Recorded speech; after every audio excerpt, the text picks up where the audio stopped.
Damos comienzo a esta serie de episodios dedicados a el tema de Navidad y gastronomía, dentro de esta serie que hemos llamado Navidad, tiempo recurrente. Y no podía haber un mejor comienzo que la palabra de un poeta que desde la sencillez nos inunda el alma con su sensibilidad. Me refiero al poeta de la Falconía, Guillermo de León Calles, el tío Memo, quien nos tiene acostumbrados a la posibilidad de conectar tiempos desde la palabra sabia que se alimenta con la presencia de los ceretones de la sierra. Guillermo, quien tiene una veintena de obras, un tanto más, publicadas, que se pasea con libertad por la crónica, el ensayo, el teatro y por supuesto por la poesía. Es un guardián de recuerdos, miembro de la Academia Venezolana de la Lengua, correspondiente de la Real Española. Ha sido presidente de la Asociación de Cronistas de Venezuela, es Premio Internacional de Poesía Simón Bolívar y Premio Latinoamericano de Poesía en el 11º Festival Mundial de la Juventud. Con él hemos querido abrazar desde este espacio donde la palabra habita la acción, para comenzar desde lo sensible, desde esa espiritualidad que lo puebla y esa palabra dicha, algunas de ellas sugeridas, otras tantas suspendidas en un tiempo que, como la Navidad, es recurrente. Con nosotros, Guillermo de León Calles.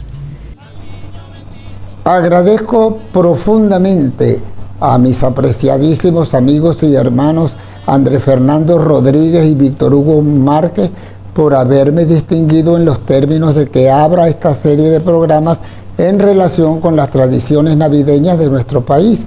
Y por supuesto, a mí me corresponde todo lo relacionado con la falconianidad. Primero trataré de abordar lo que significan los repiques de tambor. Y esto ocurre en Coro, La Vela, Comarevo y parte de Paraguaná cada 30 de noviembre al filo de la medianoche para recibir a la temporada más hermosa del año. Ahora voy a contar algunos rasgos históricos de este tambor. Todo ocurrió en la década de los 20 del pasado siglo, cuando Camilo Pirona junto con otros vecinos empezaron a tocar los tambores.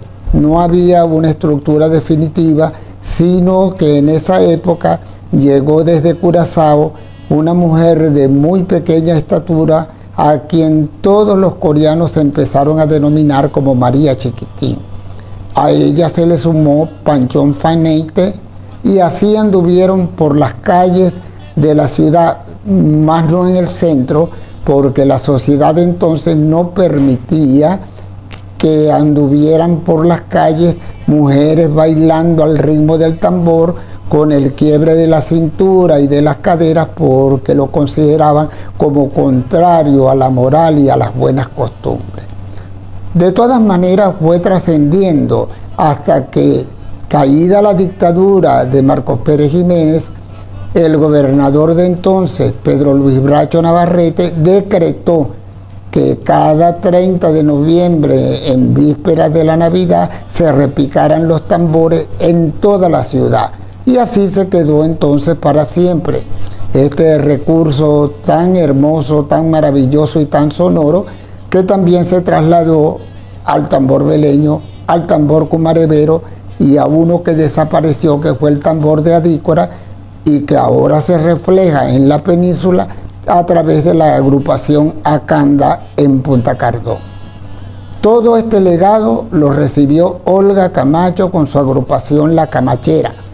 El repertorio se basaba no en creaciones únicamente propias de los coreanos, como ocurrió por ejemplo con el negro Catanga o con el molino viejo No Quiere Moler, sino que tomaban también como referencia a los merengues cañoneros, a todos estos temas que se daban en la capital de la República, como Carmen la que contaba 16 años. Esto ha sido muy importante a través del tiempo y hubo un momento en que las cooperativas de acá de la península se reunieron para repicar estos tambores en un sitio llamado El Cujizal. De allí en adelante no ha habido ningún inconveniente y debemos decir que se quedó. Y esto es muy representativo porque el tambor en todo el litoral venezolano, herencia misma de las migraciones africanas, de la esclavitud propiamente dicha, se quedó para siempre a través del cuero y las manos o algunos recursos que se utilizan para repicarlo. Después de esto del tambor, debo referirme a unos apuntes de carácter gastronómico, porque como todos sabemos ya pues la tradición es la yaca, pero la yaca de acá es muy parecida, lo supimos después, cuando Armando Escanone lo publicó en su famoso libro A la Caraqueña, porque lleva una masa de maíz muy fina, cuasi transparente, podemos decirlo, con los guisos correspondientes de las tres carnes de res, anteriormente de la gallina, ahora de pollo y de cerdo, que es fundamental, con sus respectivas aceitunas y alcaparras. No hay algo muy distinto sino en la propia costa, con los pescadores que también ahora hacen hallacas de pescado, con carne de pescado, pero esto no se ha sistematizado. Queda en algunos hogares, en algunas casas, conforme lo hacen también con los conejos o con las iguanas. Más lo que permanece es lo de la hallaca, con su respectivo pan de jamón y el pernil, que a veces ha venido siendo sustituido por el asado negro de origen ubicado en la capital de la República. También debemos decir que producto de las migraciones que han ocurrido acá, sobre todo en la década de los 40 y los 50, con motivo de la construcción de las refinerías de Cardón y de Amuay, vinieron algunos elementos gastronómicos como el panetón de Italia, que se sirve todavía en algunos hogares que tienen su raíz en esta República Europea, y además con frecuencia también van trayendo almendras desde España para elaborar los famosos turrones de Alicante, que también se parecen un tanto a los originales, más están hechos por gente que es hereditaria de la cultura española. Así tenemos que algunas variaciones que hay acá de todo, que la mayoría de los platos son de carácter sincrético o ecléctico, porque toman algunos elementos, algunos ingredientes y los van sumando y se establecen unas cenas o unas mesas muy combinadas, muy conjugadas, que definen las características culturales de la península en estos momentos, aunque nosotros como de Paraguaná estamos muy diferenciados del resto del estado Falcón, porque aquello está más centrado en las tradiciones, dado que el oriente de la península sí conserva algunas de ellas, pero me estoy refiriendo al occidente, en donde se establecieron las refinerías para definir todo cuanto tiene que ver con la participación de los elementos culinarios, de todo lo que tiene que ver con la gastronomía, que nos va diferenciando del resto de la falconianidad. Otra de las tradiciones falconianas en la Navidad es lo que tiene relación con la celebración del Día de los Inocentes. Se da mucho en la vela de coro. Tiene cierto tinte carnavalesco porque van disfrazados y hay carrozas. Sin embargo, tiene su interés en recordar todo lo que tuvo que ver a partir del conocimiento bíblico que se tiene de la persecución de Herodes a los niños. Y por eso es que también se le conoce como el Día de los Locos, acá en nuestro estado como en otras partes del país.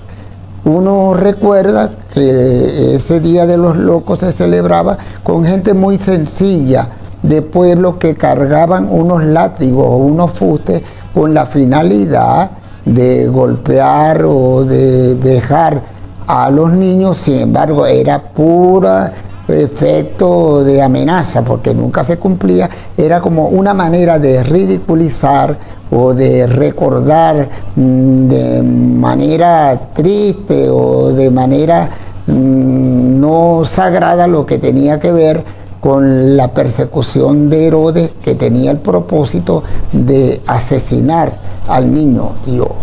Ahora, lo de los locos, aparte de la vela, se conserva en uno que otro pueblo, pero donde más tiene la actividad plena es en Moruy, en la península de Paraguaná, en donde todavía sale la gente, pero no con disfraces, sino con ciertos atuendos, un tanto harapientos, un tanto modestos, para conmemorar, para celebrar el Día de los Santos Inocentes.